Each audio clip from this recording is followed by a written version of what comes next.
The Brave Little Knight. Once upon a time, there was a little kitchen boy who lived in a big castle. One day, he was busy peeling onions when his master Gladrags hurried into the kitchen and announced, "Hey, you kitchen boy, listen here. I'm making you a knight. Arise, sir. Sir Onion. My lady and I are going on a journey, and I'm leaving you in charge of the castle."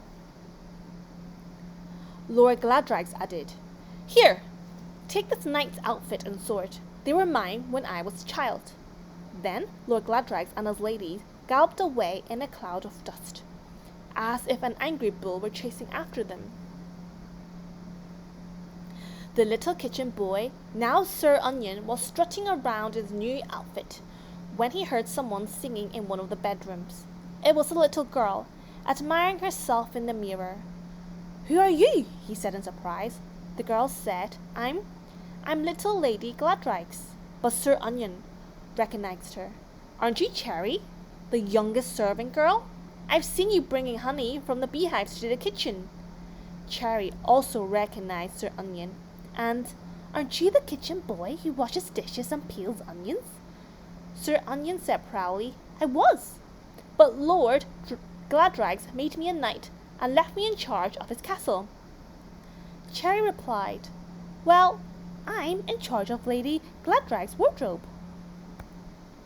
Suddenly, they heard shouting in the distance. Sir Onion leaned out of the window and cried, Prince Badlad's soldiers are coming this way." "What fools we are," said Cherry. "No wonder Lord Gladrags and his lady left the castle in such a hurry." Then Sir Onion had an idea. "Wait a minute. You know about beehives, don't you?" "Yes," said Cherry. "The bees are my friends." The little knight took Cherry by the hand and said, "I think I know a queen who can help us out." An hour later, Prince Badlad and his fierce soldiers arrived at the castle. They were loud and scary and armed to the teeth. Sir Onion pointed to a barrel in the corner. "Quick, my lady," he said to Cherry. "It's time to hide." So Cherry jumped inside the barrel. Prince Badlad strode into the castle. He had just crossed the drawbridge when he heard a little voice.